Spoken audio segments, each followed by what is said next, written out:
pig iron, Yankee poodle, rubberduck, alley cadabra, fastback. Allied with their leaping leader, they are Captain Carrot and his amazing zoo crew.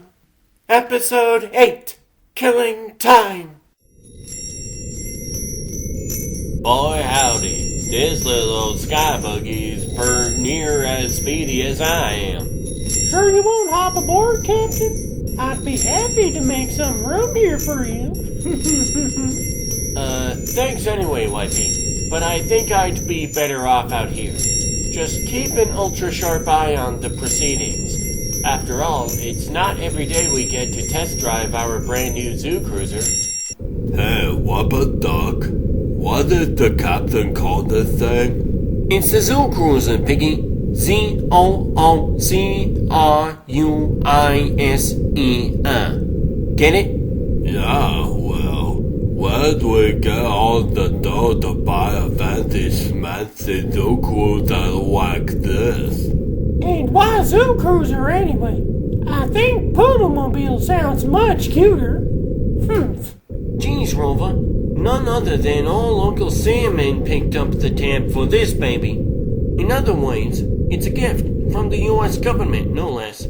You know, kind of a thank you for all the times we've pulled the president's tail feathers out of the fire. Okay, gang, let's take the zoo cruiser through all of her conversions and see how she handles. She? Oh boy. Right on, Cap. Wowie wow! Look at all the chicks down there. That stretch of beach looks perfect. It's hard to see mechanics working perfectly. The incredible zoo cruiser instantly converts into a super submarine. Then, rapidly breaking the surface, it switches into its hydrofoil mode. And finally, the marvelous multi-machine extends its all-terrain tractor treads and crawls up onto Santa Monotone State Beach. Yahoo! Oh my gosh, Edgar! The combies have finally landed! Rubberduck, could you please keep your voice down? You'll draw undue attention to us. Too late, Abra. Looks like Bird's grandstanding has already created quite a commotion. Oh, what, everybody? Stand back. Stand back. I'll handle these troublemakers. Troublemakers? Wow! Hey, maybe Orson Welles staging another Martian invasion hoax. Tell you folks now that there are no private vehicles permitted on the public beach at any time. Excuse me, but we're the, zoo crew, you know, and I'm... Yeah, we know. You're Captain Rubberduck or something. Oh my, does that mean we're in danger? Our school's sponsoring a charity bazaar, and I was wondering if you'd be our special guests. There, superheroes, glowing hugs I calls them. Hey, move that thing. It's blocking my suntan rays. I think you guys are neato. Suddenly, at Rubberduck's wingtip command, the zoo cruiser's rooftop hatch swings back to sprout. Rabbit ears? Yow! Get back! It's a death ray! Quick, convert to copter mode, crew. Come on, gang, let's hightail it out of here. This crowd is getting ugly, and it wasn't too cute to begin with. Wait! You just can't leave! Public Code W02163-B clearly states that.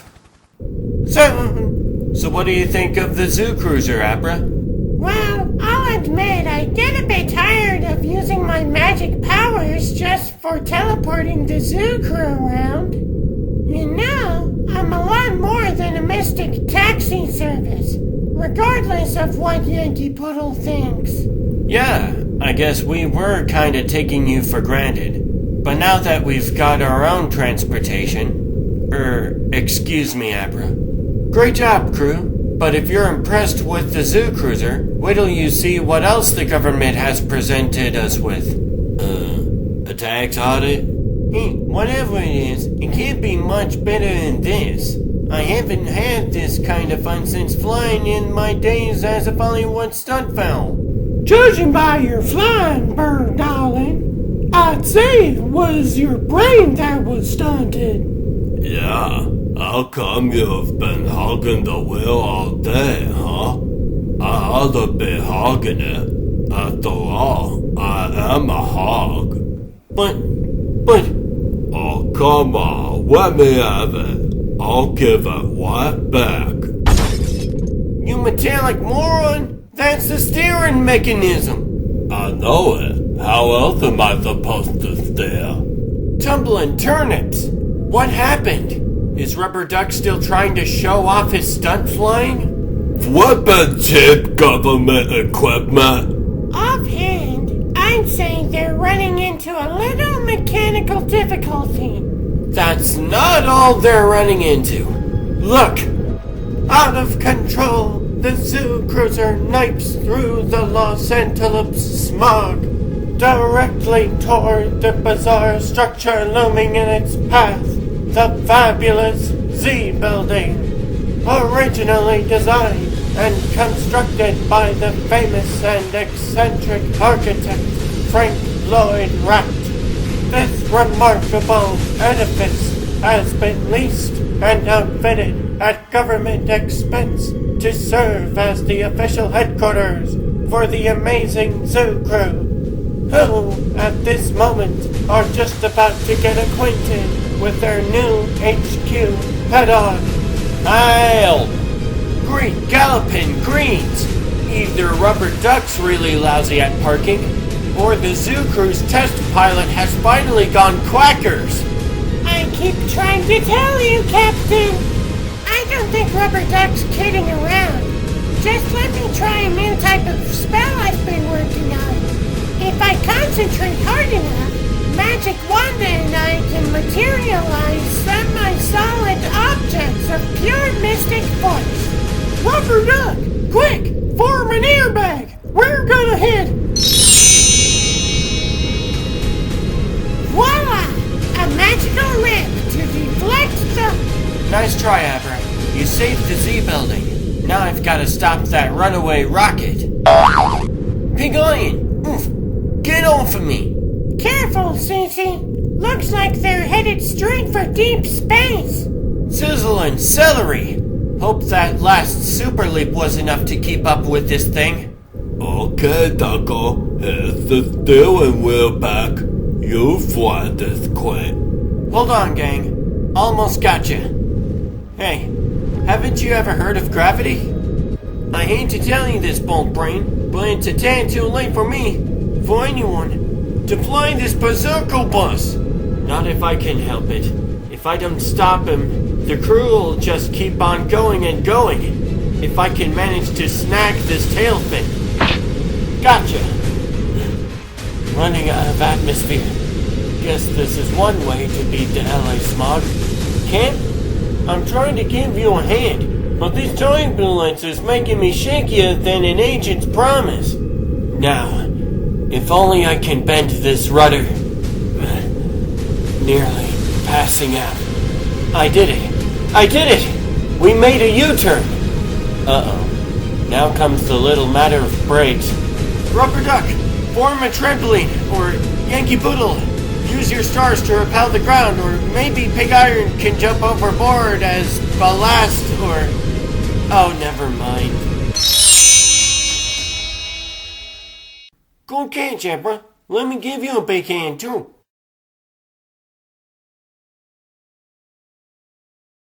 First, we have the garbage and workshop, not to mention our new government-issue Carrotmobile. Cool. Wonderful! Neat. Come on, crew. Now that we've avoided destroying it, let's take the grand tour of our brand new HQ.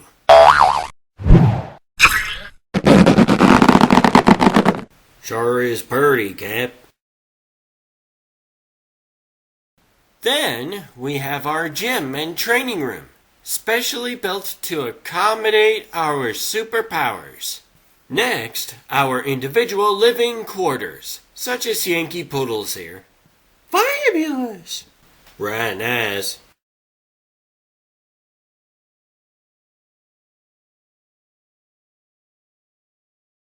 This is our communication center, complete with state-of-the-art computer equipment and a fully equipped artist studio for me. For Roger Rabbit. Same thing, Camp. Guess it doesn't hurt to have a little clown as leader, huh? Yeah.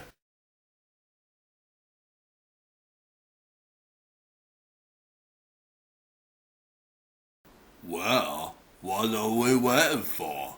Now that we've got these fancy decks, let's party. Let's see. We'll need the beer and pretzels then. Just a minute, you purple peasant. I'll make the arrangements. I know just the caterer. Whoa, Rova. Not all of us can afford to live like Bollywood stars. Listen, why don't we send out for pizza instead? How does that sound to you, Abra? You're the leader, Captain. I like mine with anchovies. Looks like Pig Iron's way ahead of us, gang. Hiya, Puccini's Pizza. I wanna order 6 pizzas. Yep. Wait a sec. Hey, what do you guys want? Suddenly, What was that? Nothing, I guess. It sure felt like nothing. Brr. Well, I'm gonna watch a little TV and wait for the pizzas. Farrah Fox said's supposed to have a special on, and hey, there's nothing but dang commercials on this contraption. When's the show gonna start? Yeah, and when's the flippin' pizza's gonna get here? I'm so hungry, I could eat a McDonald's. And not just one of their burgers. I mean, the whole drive-in.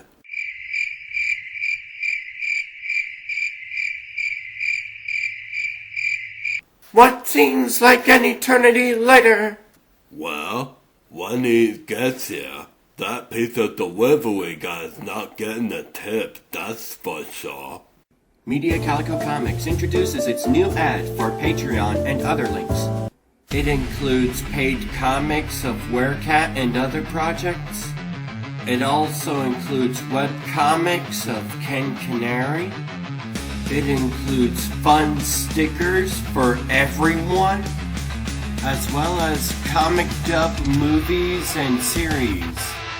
So be sure to go to these links and support my Patreon. And my show never did come on. Still nothing but commercials. And all the channels, too. Strange. Maybe it's Fred Silverfox's idea of a new direction in television programming. I doubt it, Camp. He already tried that last season, remember? Well, I think I'll give that caterer a call after all. We'll need caviar, watercress sandwiches, an assortment of sushi, and of course, a case of sparkling terrier water. Rova, mellow out. The pizza'll get here. Eventually.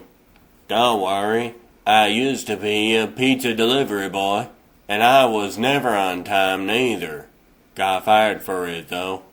No one's mentioning it, but that odd blackout we all experienced has put everyone on edge.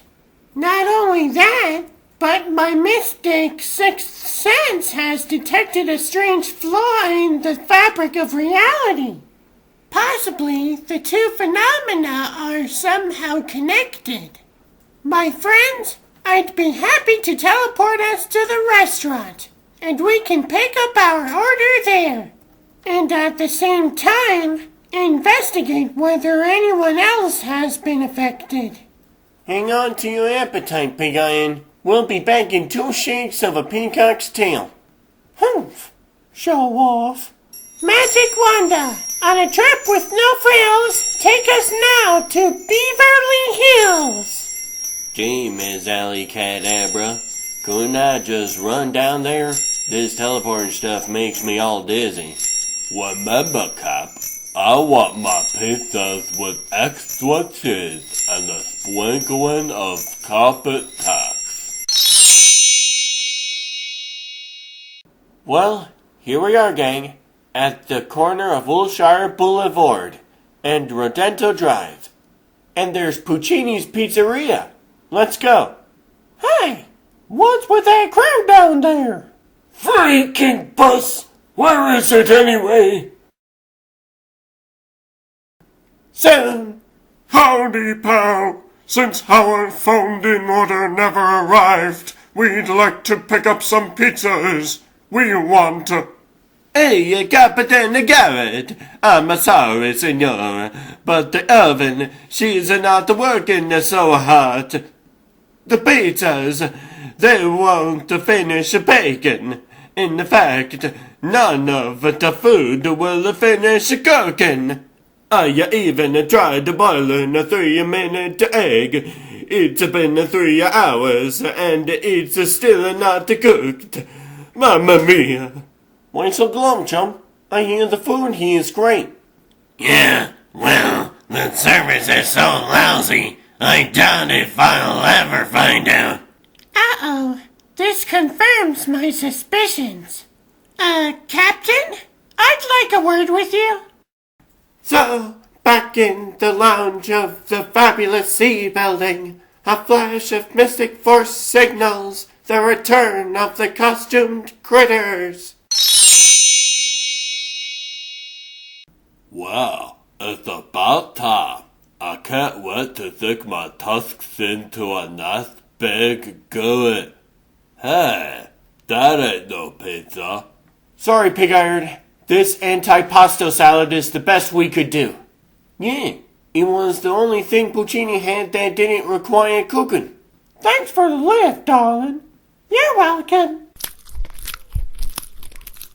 Not bad. Not bad at all. Even the salad bowl was pretty tasty. Excuse me. Now that we've made sure that Piggy isn't gonna eat our new headquarters, I've got an important news flash for you zoo crewers. According to Abra, all of these mix-ups in time are no coincidence. In fact, the whole darn world may be in big trouble. No time to explain now, though. Just follow me. Gosh, Captain. So far we've had the zoo cruiser and the Garamobile. What do you call this? It's the Starhopper fastback. Not too shabby, eh? Brace yourselves, folks. This acceleration can be murder. Now he tells us. Well, Cap, what a setup. What else do you have stashed away in this crazy Z building? No time for rubbernecking, bird. Climb aboard, everyone. And Pig-Iron, make sure you seal that hatch behind us.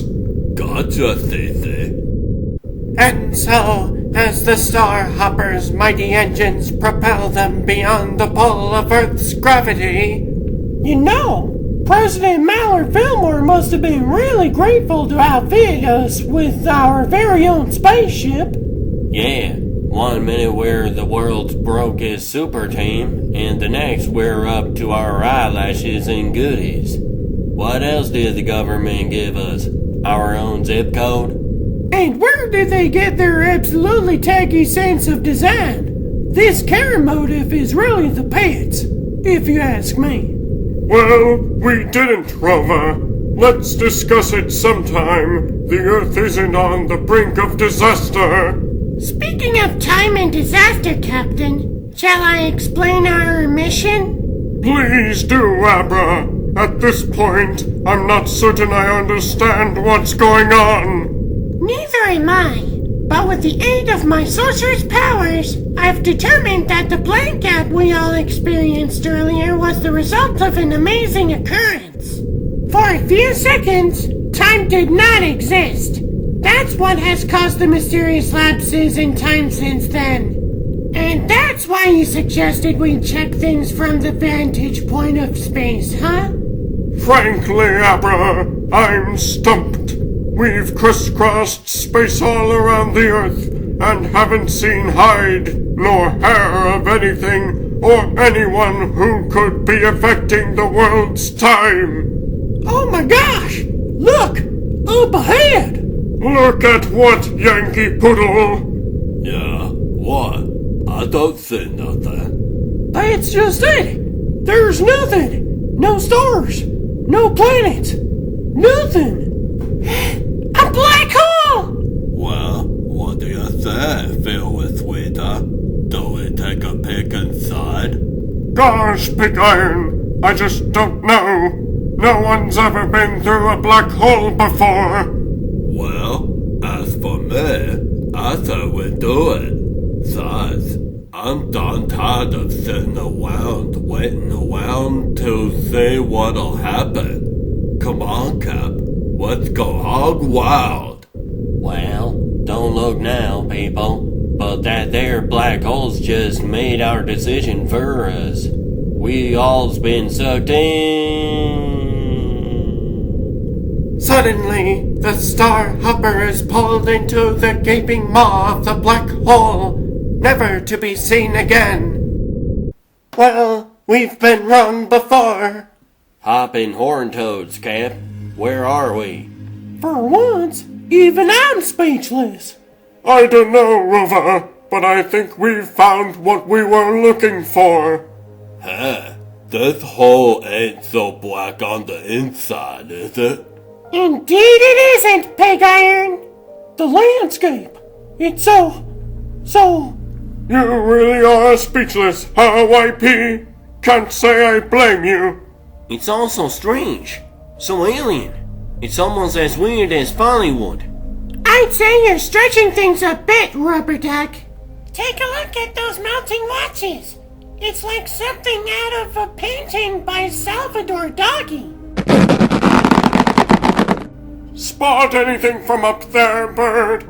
Not really. Just more of these nutty clock trees. You want me to take a super speedy look-see around these parts here, Cap? Maybe I can rouse some of the locals. Thanks anyway, fastback, but I don't think it'd... Excuse me, got a second? What? I'll only take a minute of your time, for I am the timekeeper. Jeepers! Well, maybe you can tell us, where in the name of Rod Starling are we anyway? In the Skylight Zone? Oh, didn't you know? Welcome to the fourth dimension, the dimension of time. But forgive me for my rudeness. I recently woke up from my nap, and I get so few visitors here. Please introduce yourselves. We're the zoo crew, actually. I'm Captain Carrot, and this is Fastback, Yankee Poodle, rubberduck, Pig Iron, And the lovely lady of the feline persuasion? I'm Alley Cat Abra, Timekeeper. We're here to... Ah, yes, charmed. Now allow me to show you around. This is my modest residence, the Time Tree. And here we have my pride and joy, the Clock Garden. Excuse me, Timekeeper, but we're not here for sightseeing. You see, we've been searching for a chunk of, misplaced time. And when we were sucked into this black hole, Go no further, Captain. I shall explain. All in good time, of course. Take a gander at these huge hourglasses, gang. I'd swear there's a tiny planet Earth trapped in each one of them. Yeah, if you ask me, old Fuzzy Wuzzy's had his main spring wound a little too tight. Hush, you two! So, y'all do know something about our predicament, huh? Indeed I do, Fastback. You see, as master and sole inhabitant of this temporal land, I'm left with much space-time on my paws. Previously, I'd spent most of that time in hibernation, taking eon-long naps. Recently, however, I was rudely awakened by a sudden disturbance in the time stream. Its cause, I found, was a pair of oddly attired canines, sailing back through time from your era. Problem was, I soon found that once awakened, I could not return to my slumber. The incident with those time travelers had given me a case of cosmic insomnia. Unable to sleep, I developed a unique hobby to while away the millennia, collecting time itself. Well, brief snatches of time, actually, which I've gathered and stored for study here in my clock garden. In fact, I've become somewhat of a bear for history. The object of your quest, a tiny segment of Earth time from 1982, is merely the latest of my acquisitions. Well, I hate to tell you this, timekeeper, but your hobby just might destroy our world. That's right, Captain. Even as we speak, the fabric of reality is unraveling, possibly past the point to repair. Preposterous! I've only done what any avid collector would do. And besides, it's just a few seconds of your time. Why, I'm sure you'll hardly miss them. I knew we couldn't twist this foe in foot kick. Golly, we've got us a regular fanatic here, folks. Now look here, timekeeper. We don't begrudge you your hobby. Heck, I've got one of the best comic book collections around. But if you won't be reasonable and cooperate, well, I guess we'll just have to force you to hand over our time. Well, so much for diplomacy. I've got a bad feeling about this. Oh-ho! A threat! I must caution you, my leaping interloper. No one threatens the timekeeper. If it means saving the universe, we'll do more than threaten you, you blowhard Bruin. So it's come to this, eh? Then I shall defend myself and my collection. But let me tell you this, Zoo Crew. Ouch! Cap! Watch out for the timekeeper! Y'all okie dokie, Cap? Looks like it, Timmy Joe. Whew. All right, you pompous paranoid. That tears it. You've got me hopping mad now, and... Creepy cauliflowers! What's happened to me? I've become super senile. That you are, my now ancient antagonist. When I said I am complete master of time, I meant it. Is that so? Young or old, I'm betting I can still punch you right in the middle of the 12th dimension. Oh, my arthritis. Face it, Carrot. By now it should be obvious. The old gray hair just ain't what he used to be. Get back, Captain! Give us some room to defeat this overbearing bear, and then I'll use my magic to restore you. Yeah, now you've really got us ticked off, timekeeper. Picking on a poor old geezer like that. No offense, Cap. Looks like no one's ever taught you to respect your elders, TK. None other, you bare-faced liar. Ah, the rest of the so-called Zoo Crew. How droll! You wish to engage me in battle? I simply hate to disappoint you. But being somewhat the pacifist, and preferring to avoid your crude physical assaults, I'll merely shift myself a few seconds at a cinch. Sheesh.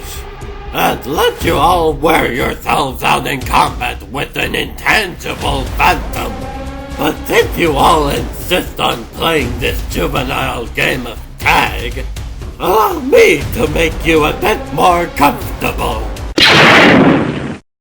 And as you can plainly see, I'm not just kidding around. Great greens! You've zapped them all into babies! And even younger! Oh, fastback, rubberduck, speak to me!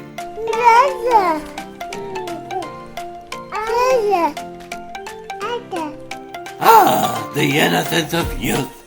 Touching, wouldn't you say, my feeble foe? You'll all make quite a team now.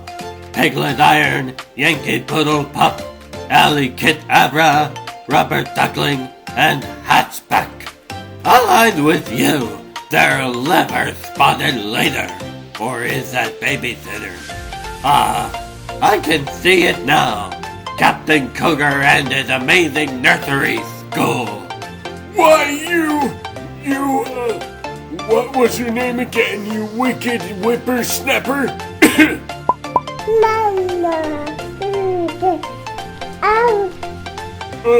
Yankee Poodle Pup, stop. Quit picking on poor little Piglet Iron right now. God darn it. Stop shooting your stars at him.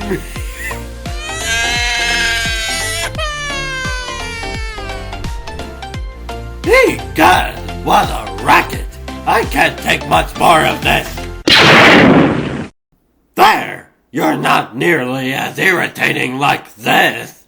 What? Why do I have this sudden craving for Pablo? Of course, as your former selves, I can't bear to keep you around either. Only one thing left, I suppose.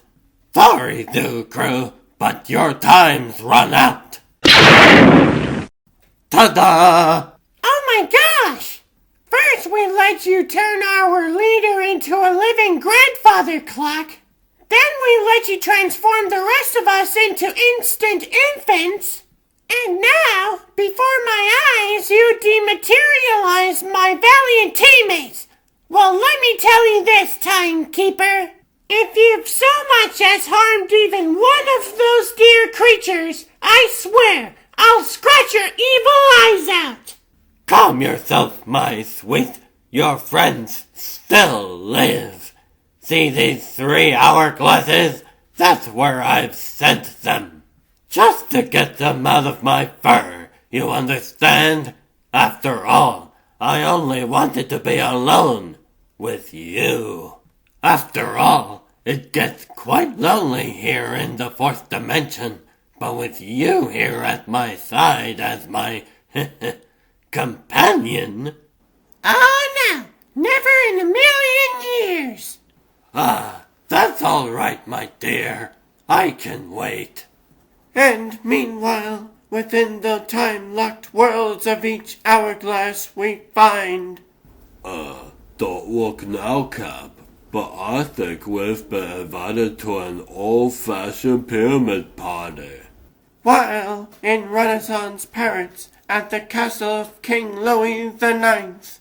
As much as I'd like it to be, Bird Darling, I sincerely doubt if this is just a set for your next film, Swashbuckler. And finally, on the crucial beachhead at the climax of the Second Weird War. Shoot 'em out. I mean, I've heard of front row seats, but this is ridiculous. And now, the Zoo Crew's own pedigreed patriot, Yankee Poodle, in Squawk Loudly and Carry a Big Grudge. Achoo! During this cold anyway. That's what I get for dashing around in that skimpy Yankee Poodle costume.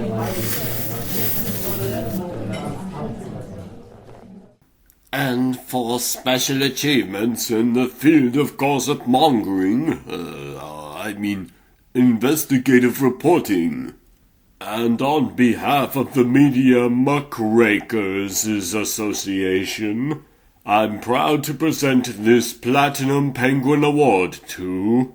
Been and dry up those sniffles, Rover. Walrus Concrete's about to announce Miss Rover Bucket.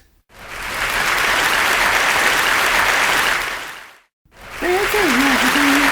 Keep looking spontaneous and surprised. Just the way you practiced it.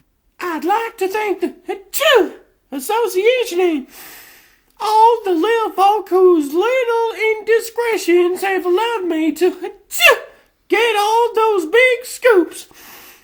And that's the way it is. catch your death of cold, dearie. Polly Cracker, who let you out of your cage? Now, dearie, is that any way to speak to a fellow journalist? Well, I hardly consider anyone who can only repeat everything she hears a journalist. Otherwise, you have this award instead of, myself. Repeats everything I hear? Why, you...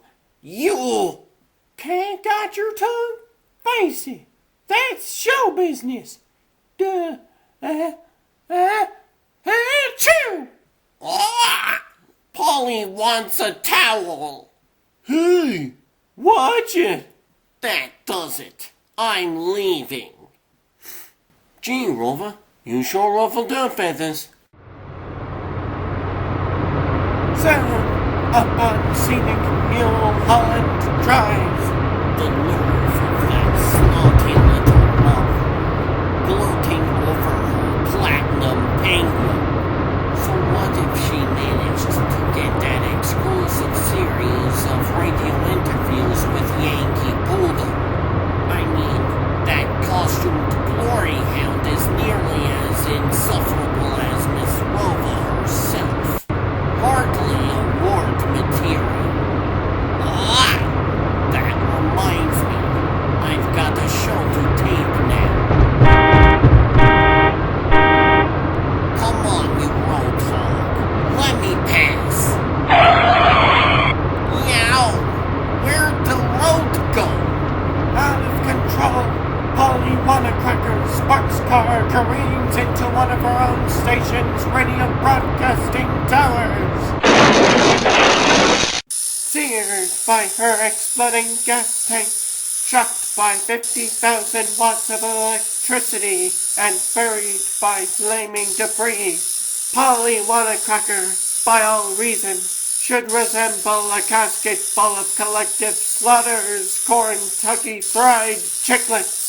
But who said Polly was reasonable? Ah! Polly wants revenge. What?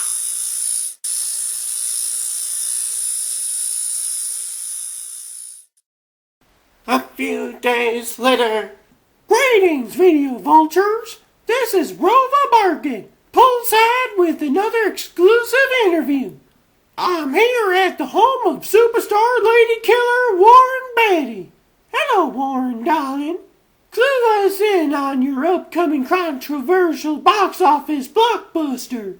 First, Rover, I want to state that, contrary to popular rumor, the budget for my film Pinkos is not running into the red.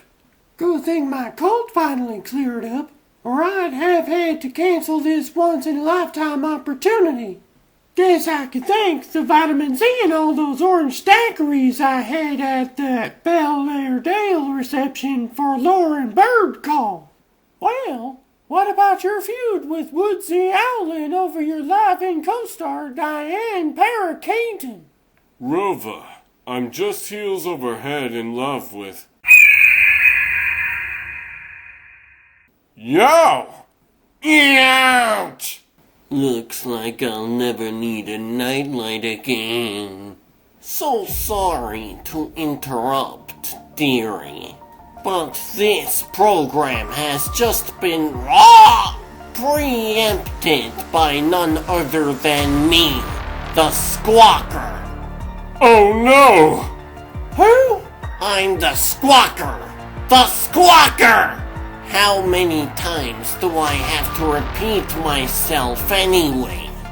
You'll have to excuse us, Miss Rova, dearie. But I have big plans for Mr. Batty here. Come on, tall, dark, and furry. Wah! You can't kidnap me!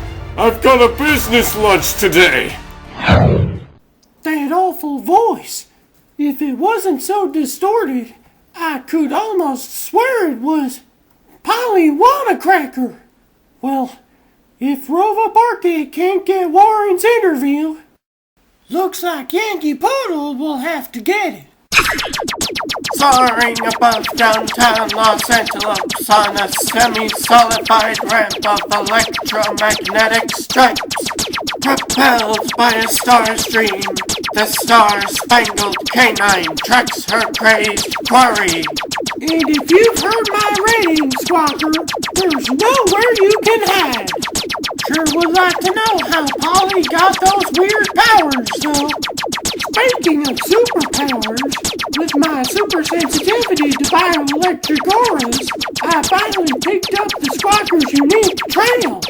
Animal magnetism, I love you. Meanwhile, being broadcast throughout the sprawling, smoggy city below. Hello, all you dear listeners out there. Wah! This is the Squawker, and I have Mr. Warren Batty with me here in my secret studio. Good afternoon, Mr. Batty. Hello? Hey, that ain't Mick Jaguar's voice. Now, let's throw the bull by the horns, Warren. Wah! What's the story on you and Diane Parakeeton anyway? Huh? I mean, how's that little runt Woodsy Owlin ever gonna get along without her, huh? Let me see the TV listings again, Doris. Well, Look, Batty. Ah! Spill your guts. Now that I've got the biggest audience of my career, I'm not about to let a flying rat like you weasel out of your final interview. Ah! final interview? But of course you. What's this? Maybe a commercial break? Okay, Squawker, or should I say Polly, it's time for you to go off the air. Even I have to pull your plug. Ah! Yankee Poodle! Please, ladies, no need to fight over me. Shut up, rodent! Ah! So you know my secret, eh? Ah! Well, don't look so smug, you cur, until you get an earful of gossip. Squawker style! Great Scotties! That hurt! Wow! That paranoid parrot's larynx is downright lethal! Ah! Seeing stars, dearie. Sorry, Squawker, but right now, all I'm seeing is red. And so it goes. Yankee Poodle stars and stripes pitted against her feathered foe screeches and squawks. I'm going to pluck your tail feathers, Squawker! Not if I cup your ears first, Poodle. The contest of concentration continues in a stalemate lasting for what seems like hours. Then, due to their electrical similarities, the opposing forces finally build up and up until the costumed critters are caught in a sudden feedback blast. Though we can't visually depict it here, the explosion has created an incredibly high-pitched wail that, while undetectable to our inferior human ears, is sheer agony to Yankee Poodle's sensitive canine hearing. Though both are stunned, Yankee Poodle is far more vulnerable to the unexpected audio assault. Later. Oh, my aching ears. Uh-oh. Had a nice beauty sleep, dearie? This is the Squawker with your wake-up call. As you can see, you're in an extra reinforced escape-proof, soundproof echo chamber. Rah! Hope you enjoy this little tape loop I'm playing through your speakers in there. And as the terror tape drones on in the squawker's less than dulcet tones. Rah! After a few hours of that, she'll have all the brains of a bowl of tapioca pudding. And now, Betty, let's get back to our final interview. Final? Are you sure? Yes, final! Raw! Final! Why do I have to repeat everything I say? Just think what an exclusive raw that'll be. Guess I'd better shut down this echo chamber. Though before I break in on the air again, wonder how the little kibblehead is doing. Oh, what's this? And where's the mutt? Ah, she thinks she can pull the paint feathers over my eyes, does she? Ah, she must be in here. I'll just unwrap one of these stripes and take a peek with my beak. Thanks for the clear shot, you peeping parrot. No! Ah! I lost to Rova Barkit! I won't lose to you too! I'll destroy you! Achoo! Achoo! Looks like someone's giving you a bad cold, Squawker. And it just saved this someone's hide. What's that? You can barely talk? Don't worry, darling. You just need to take aspirin, drink lots of fluids, and get plenty of rest. I'd say in your case, 5 to 10 years of rest should do the trick. Come along, Mr. Batty. You still owe that darling Miss Rova an interview. And now you've really got a story to tell. Achoo! Achoo!